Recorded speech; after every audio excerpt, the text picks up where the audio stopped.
nice bounce back. Well, not bounce back, they won against Chelsea. I keep thinking they lost to the way Stevie was talking. Liverpool then get the 1-0 win, another 3 points for them. Impressions overall, Stevie? They could have made it easier. Galassi and Go made 2, maybe 3 fantastic saves. McAllister hit the bar. Gakpo with a couple of chances. I mean, you saw that good save from Kelleher. There was a one-on-one that Kelleher made a good save of. They could have gotten Leipzig a point, but they didn't deserve it. Liverpool were the better side, and they could have made it easier by getting that second goal, because it would have killed the game off. All these German teams are rubbish, Jurgen. Struggling a little bit, yeah. Derek's going to kill me more than you for that. Leipzig, of course, done well this season. This is a good result for Liverpool to go there and get the win, Jurgen. Oh, definitely. For Liverpool, it's a fantastic win. And obviously, we are just fresh in the season. So for Leipzig, still enough opportunities to get the points that you need in order to advance in the Champions League. So also for Bayern Munich, even if, you know, the last 2 games with Aston Villa and now in Barcelona went the wrong way. But both teams, Leipzig and Bayern, are strong. They're both unbeaten still in the Bundesliga. And you have to juggle these 2 competitions at the same time. It's not easy. And the longer it goes on, the more tougher it gets at the end of the day. But obviously the big disappointment from a German perspective was Borussia Dortmund, you know, leading 2-0 at Real Madrid and then getting hammered 5-2. That kind of was a hot discussion point in the German sports media the last 2 days. And so it was not a good day in the office for the Germans. Looking at it, obviously, we spent a lot of time during the international break saying, right, big boy time now for Arne Slot. You've got Chelsea, you've got Leipzig, you've got this run, obviously Arsenal at the weekend. No, it's getting results. As well. But so far, so good. Yeah, so far, so good. I mean, again, we'll go back to the week. This was more impressive than the weekend. Going away from home to a team, I think, that are second in the Bundesliga, you know, particularly strong at home and dominating. Stevie couldn't get his head round saying, well, which is right, saying, why are they on the front foot away in Germany and on the back foot at Anfield against Chelsea, who were able to pass the ball for fun, albeit Liverpool won both games, but it was kind of contradictory sort of tactic, wasn't it? You think it would have been the opposite, sitting a bit deeper in Germany away from home and on the front foot at the weekend. So it's a bit conflicting at the moment, but he's getting results. They're well organised. They should have won this game a little bit more comfortably. So the first 2 games of this period where we thought, right, this is going to be the big test, then he's over these 2 hurdles already. Frank, would you like to add anything?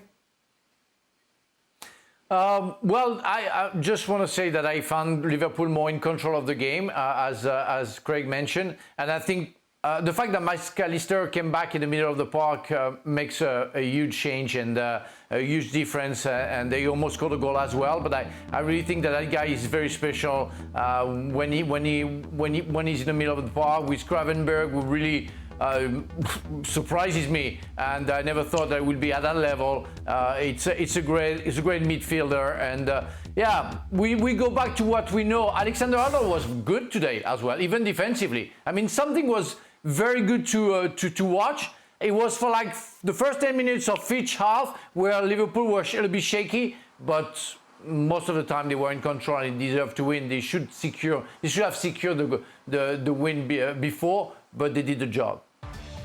So it's Manchester City 5, Sparta Prague 0.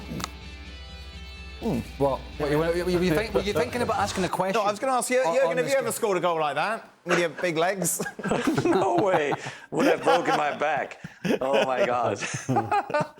No, it's fantastic. It's just fantastic because it shows you that this guy, you know, has so many ways of scoring goals. You know, it's just inspiring. What are you saying, Leboeuf? Mr. Thomas, I just want to say that somebody else did better. Zlatan Ibrahimovic did that against Bastia. I invite you to go on YouTube and check that out. And also, Olivier Giroud, do you remember against Crystal Palace when he scored that beautiful goal in the Premier League? Yeah. Stevie said it was lucky. Yeah, I know, I'm sure.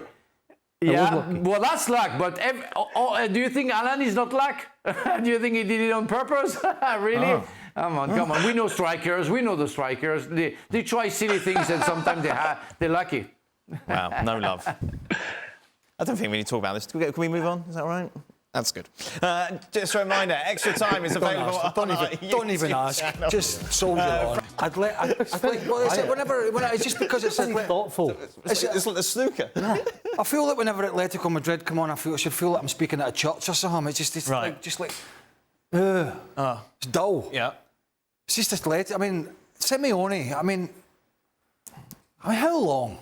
What are they 7 points off the top already in La Liga? They are sitting third, but they've shown no signs again after spending all this money of being able to, mount a serious challenge, and they're probably going to be okay in this Champions League because the cast of Saving Private Ryan gets into the playoffs. You know what I mean? So they're probably going to be fine. But we could talk about Simeone every time we watch this team play. I think it's time. I think it's long past time for a change there, and it's not just because they've been beaten tonight. But is that loud enough for you? Yeah. The supporters and everybody else tell us he's just been a magician at Atletico. They love him. I know Frank's not supposed to be in this segment. Can we just get Frank up, because I just want to talk about Lille, because obviously they've now beaten Real Madrid and Atletico Madrid in the last 2 Champions League matches. Does this surprise? Well, obviously it's a surprise you beating Real Madrid, but to go to Atleti and get a 3-1 win, how much of a surprise is that, Frank?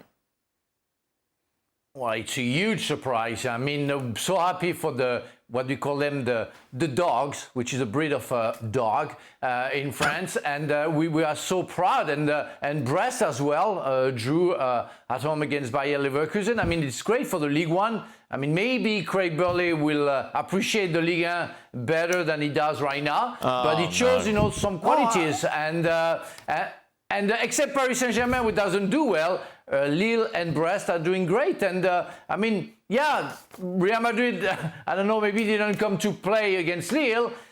Maybe Atletico Madrid thought it was easy, but you have to take a little bit more seriously some Ligue 1 teams and when you play against them. Yeah. I actually think that's wrong.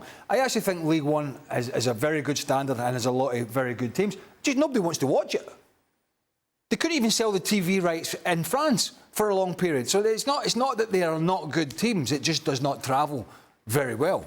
But Lille sitting fourth, they're a good side. So people always go, Farmers League teams and all. Nobody's ever mentioned Farmers League or anything like that. Some good sides in France. It's not a very popular league to watch on TV. A great night then for Lille. More work to be done for Atletico Madrid. Next 16 teams then face off against each other over 2 legs in a playing game. Meanwhile, the bottom sides are out of the Champions League. That's what I'm talking about. It's just Aston Villa and Liverpool. That's a table. 100% record. Look at that. That's a table. That's beautiful. It just looks ridiculous, doesn't it? No, it looks lovely, Steve. It looks better than yesterday's. Ridiculous. That's good. I knew there was a reason we spent millions on that big wall at the back there. And we use it once every 5 years. There we go.